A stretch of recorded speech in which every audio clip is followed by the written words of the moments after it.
train, steel teeth, red stain, headlight like an open flame.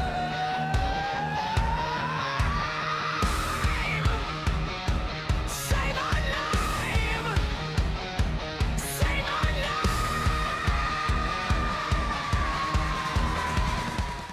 Hello, everybody, and welcome to my showcase of my airlock script that I have here.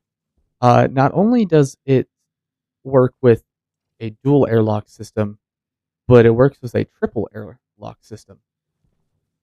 And it is a universal code in which it doesn't matter what type of door you put down, it doesn't matter what you name the door, as long as you set the screws properly, it will always work.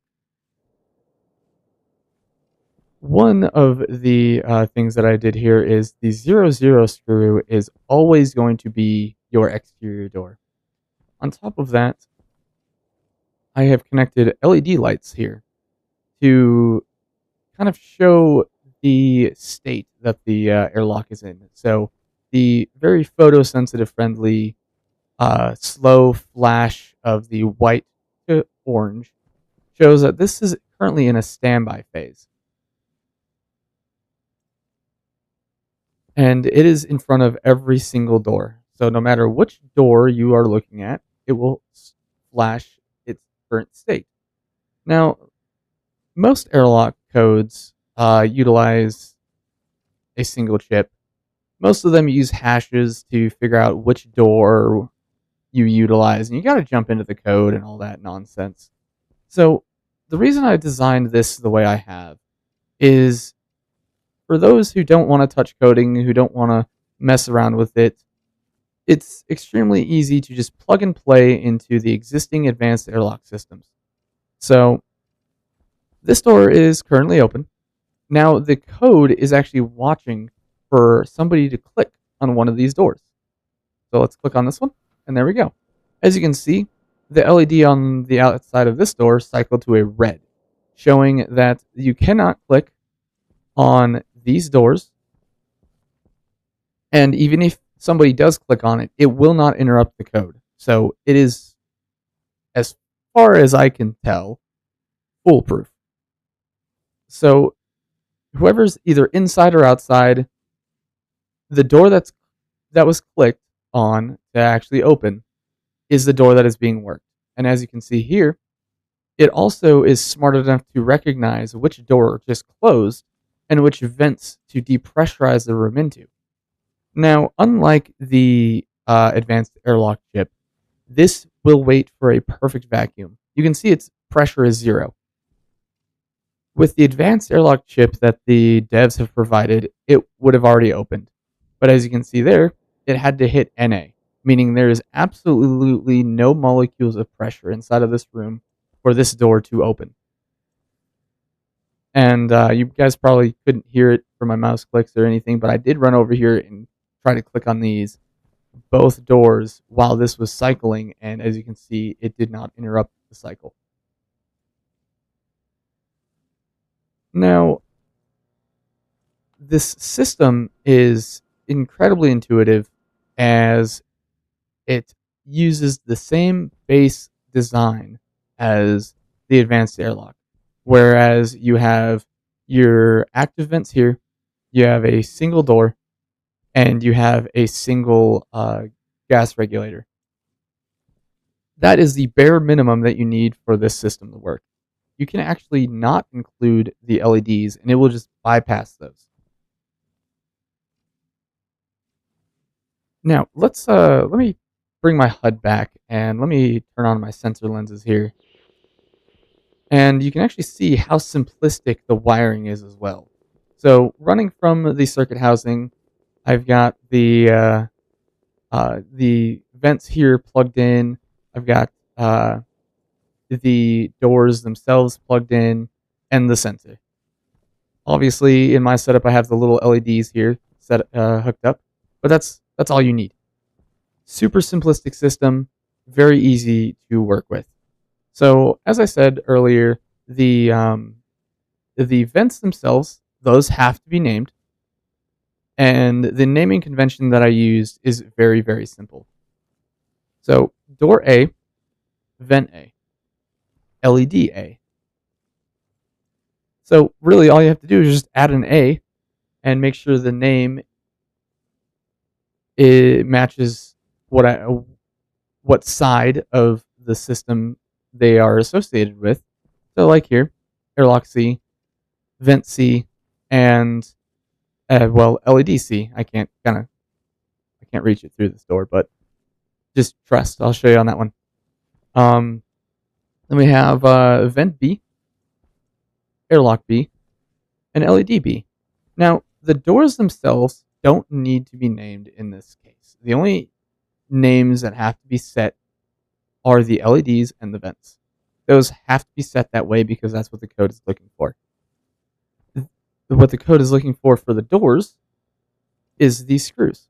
So as you can see here, airlock A, which is our exterior, airlock B, which is our interior, and then our optional airlock C, which is, well, that one that I have at least hooked up to a hangar bay. Now, what's really nice about this system is it's how robust it actually is. All right, so let's head down my hallway here and kind of showcase another reason why you'd want an airlock with 3 doors. Now, in this system, I have it so then the third door here isn't enabled. So I have airlock A, airlock B, which, as you can see here, aren't named the same. I mean, I'm using the same doors because I really like the way these doors look, and they fit really well with the hallway. But anyway, door B, door A, doesn't matter what you name the doors. However, as I said before, these LEDs and vents have to be named in this A and B and C variants. Now, as you can see here, the system works without the third door being tied into the circuit housing on the screw. So give it a second here. This is a much smaller room, so it's going to cycle a little bit quicker. But yeah, as you can see here, system totally works. And it actually fits within a very small area.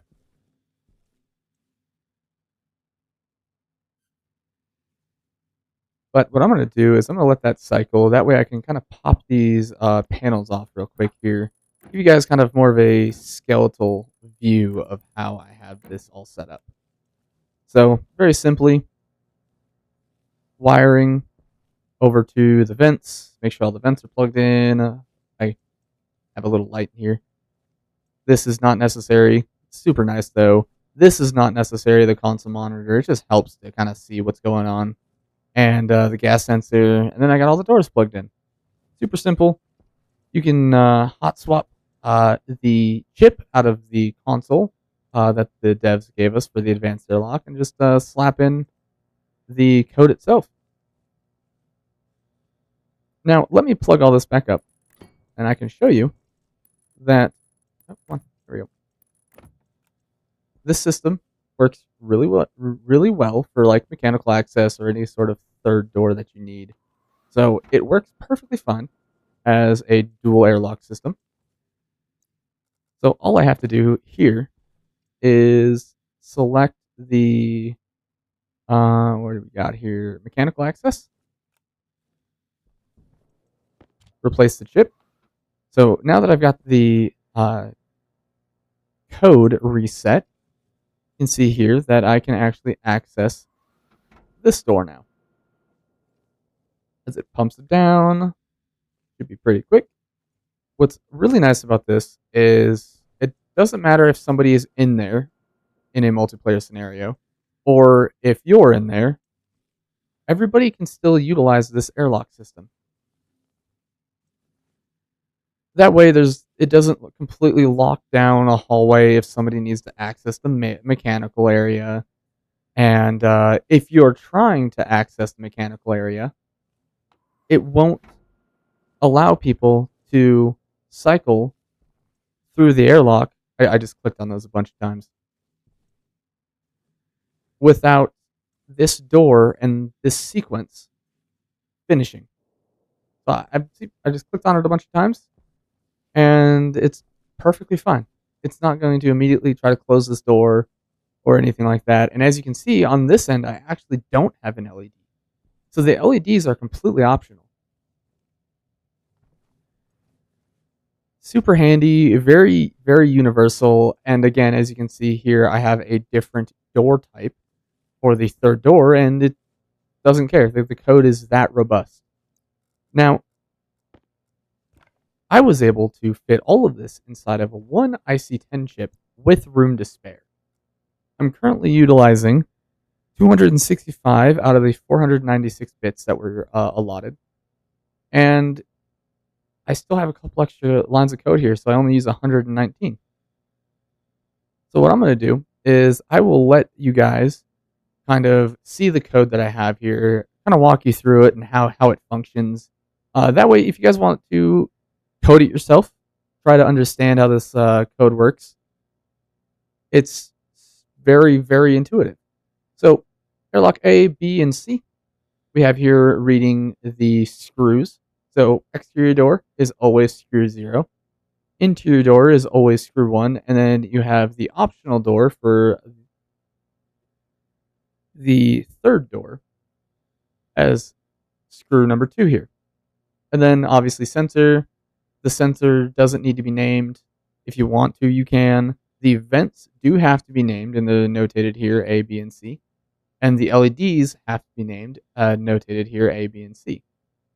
So I am doing sticky parameters here as the air pressure as R0, door A, door B, and door C. And then it has its standard procedure for whenever you just throw the chip in to depressurize the airlock and open your interior door. Now here is where it actually skips the third door. So this is where it's capable of being a universal airlock system, where it's usable for a dual system and a triple system.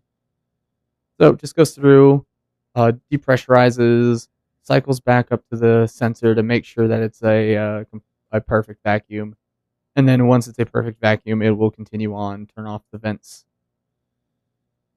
And then it will reset the settings on all of the doors. So here we get into the actual cycle, where it's in its standby phase, it's currently color white, and then it cycles through looking to see if one of the doors was clicked, skipping the third door if it's not included. And then it also checks for the doors to be idle before continuing on through the rest of the code. And then once it verifies that all the doors are idle, it will switch over to the yellow or the orange. Can't remember which one it is, but it'll switch colors and then start the whole cycle again. So it'll just continue to loop through the start sequence in order to watch for when a player clicks on the door. And if a player clicks on the door, let's say door A is closed, and somebody clicks on it, well, it'll say, well, this door now has setting 1, so I'm going to go over to cycle A. So then it jumps down in here. It cycles all of the LEDs as a batch write to red, reads to see which door is open, and it finds which door is open in this sequence and activates that door's vent. And this is part of the reason why the vents have to be named, because that is how the system is intuitive enough to find which vent needs to be turned on to depressurize into the once open door. So once it closes the doors and figure out which vent it needs to turn on, it will sit here and cycle through this sequence here, double checking the pressure, making sure all of the doors are closed, and keeping the vents on until the pressure reaches 0. And that is 0 moles, not just 0 on the screen. And then once it's done depressurizing to a perfect vacuum. It will turn the vent back off, whichever vent it is, and it will open the door that you've clicked. So cycle A will always open door A. Then it'll sleep for half a second. It'll let everything kind of cycle through, let the game catch up to the code. It'll reset the settings on all the doors, and then it'll jump back to the start sequence. And cycle A, B, and C are all the same as here, so I won't really go into them. I'll kind of just scroll through them real quick so you guys can kind of see how it's all set up. But as you can see here, there is no line of code that is actually checking for the setting itself. That only exists inside of the start sequence here. Yeah, here. There we go. So if it is in its cycle to vent and open a door that you've clicked on, you cannot interrupt this code.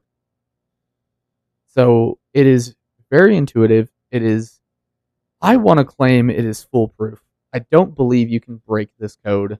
And this is just the simple little door reset down here that resets airlock A and B to setting 0. And if it exists, it resets airlock C.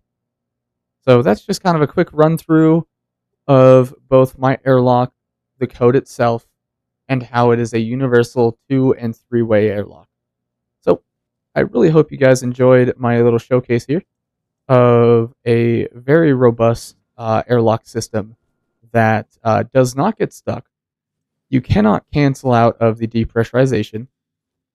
So it is available to be used in multiplayer where people won't break the airlock. You won't get trapped inside of it. If for whatever reason you do get trapped inside of it, you can very easily just pop the panel off, put this circuit back in there, and it will cycle through its default setting and always open the interior door. So I hope you guys enjoyed. You can find my code up on the Steam Workshop. If you have watched this on the Steam Workshop, please feel free to jump over to my YouTube channel or follow me on Twitch to see this airlock in action on some survival multiplayer that I do. And comment down below on the YouTube video if you want to see any other tutorials. But at any rate, this has been Danger Train, leaving the station. I hope you all had a good one.